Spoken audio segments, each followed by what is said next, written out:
Bismillahirrahmanirrahim. Assalamualaikum warahmatullahi wabarakatuh. Salam dan bahagia. Nama saya Eka Setiawan. Nomor induk mahasiswa 2019 009041. Di mana saya di sini bermaksud untuk mencari, mengamati dan menjelaskan mengenai hama. Ya, kita langsung saja ke penjelasannya. Yang pertama, keong. Keong sawah atau lebih sering disebut dengan tutut memiliki nama latin Bellamia javanica. Dikelompokkan sebagai marga genus. Belanya oleh Van Batem, Jating 1969. Berdasarkan tipe yang berasal dari Afrika, hewan ini tersebar luas di kawasan perairan Asia Tenggara di Indonesia. Dijumpai menyebar luas hampir di berbagai tipe habitat seperti kolam, rawa, danau, sawah, dan sungai, baik yang berarus, tenang, maupun deras. Bellamia javanica diklasifikasikan sebagai kingdom Animalia atas dasar taksonomi atau penggolongan makhluk hidup. Tutut atau keong tergolong kelas yang menggunakan perut sebagai alat gerak atau kakinya. Hewan ini memiliki ciri khas lambat menggunakan kakinya. Tutut atau keong sawah memiliki sepasang tentakel panjang dan sepasang tentakel pendek. Pada ujung tentakel panjang terdapat mata yang berfungsi untuk mengetahui gelap dan terang, sedangkan pada tentakel pendek berfungsi sebagai alat peraba dan pembau. Karena tutut atau keong sawah ini tergolong gastropoda akuatik, maka ia bernapas dengan insan. Insannya berupa kulit yang berlapis-lapis sangat tipis di dalam tubuhnya. Selanjutnya saya menjelaskan klasifikasi keong, yaitu sebagai berikut. Yang pertama, kerajaan adalah Animalia. Yang kedua, filum Molusa. Yang ketiga, kelas Gastropoda. Yang keempat, familia Philopaludinae. Yang kelima, genus Bellamia.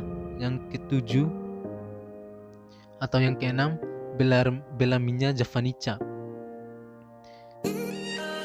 Selanjutnya saya menentukan tipe mulut dari keong ini. Mulut keong berada di antara tentakel bibir dan memiliki radula, yaitu lidah yang dilengkapi dengan beberapa baris duri yang tiap baris terdiri atas 7 duri. Radula memarut jaringan tanaman pada pembatasan permukaan air sehingga tanaman patah dan kemudian dimakan.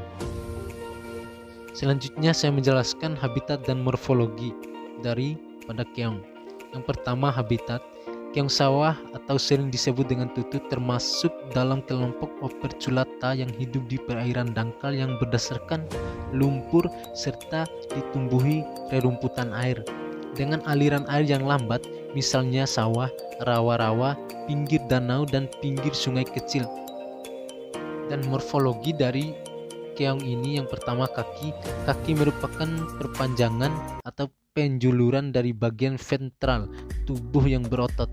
Kaki ini pada tutut atau keong sawah menyatu dengan perut, berfungsi untuk bergeraknya dengan cara merangkak secara perlahan.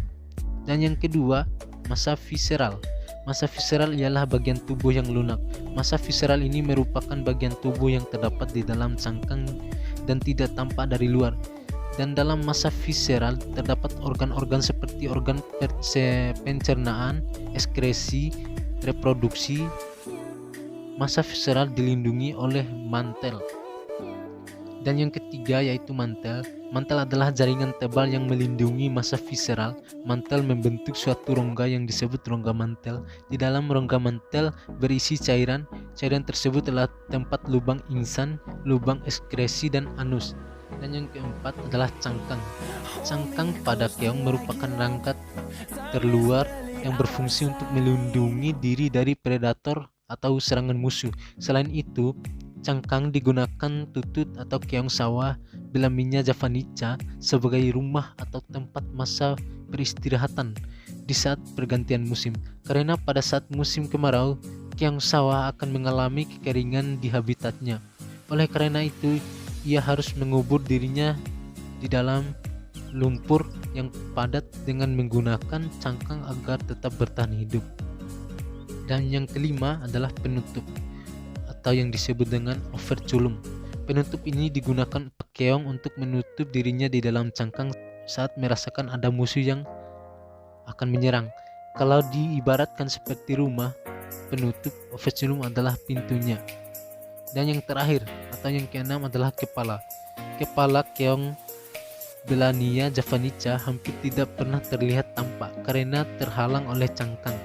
Namun sekali-kali ketika ia menempel pada substrat atau bidang yang ditempeli, maka ia akan menampak kepalanya dengan menjulurkan dua pasang tentakel. Satu pasang berupa mata untuk membedakan gelap dan terang, satu pasang berupa alat penerima sinyal dari bahayanya serangan musuh. Selanjutnya saya menjelaskan terkait hama walang sengit. Walang sengit Leptocorisa oratorius fabricius adalah serangga yang menjadi hama penting pada tanaman budidaya, terutama padi di Indonesia. Serangan ini disebut di NTB, khususnya di Bima Dompu, sering disebut dengan kako. Hewan ini mudah dikenali dari bentuknya yang memanjang berukuran sekitar 2 cm, berwarna coklat kelabu dan memiliki belai-belai atau proboscis untuk menghisap cairan tubuhnya. Walang sengit adalah anggota ordo Hemipetra, bangsa kepik sejati. Walang sengit menghisap cairan tanaman dari tangkai bunga dan juga cairan buah padi yang masih pada tahap masak susu, sehingga menyebabkan tanaman kekurangan hara dan bentuk petahan dirinya, yaitu mengeluarkan aroma yang menyengat hidung sehingga dinamakan sangit. Sebenarnya tidak hanya walang sangit yang mengeluarkan aroma ini, tetapi juga banyak anggota Alididae lainnya. Sedangkan selanjutnya saya menjelaskan mengenai klasifikasi dari walang sengit ini. Yang pertama kingdom, yaitu Animalia. Yang kedua filum Arthropoda. Yang ketiga kelas Incesta. Yang keempat ordo Hemipetra. Yang kelima famili Alinidae. Yang keenam genus Leptocarisa. Yang ketujuh spesies L. acuta tumbeng. Selanjutnya saya menjelaskan terkait dengan tipe mulut dari serangga ini, yaitu penggigit penggunanya. Selanjutnya saya menjelaskan mengenai habitat dan morfologi dari walang sangit. Yang pertama habitat.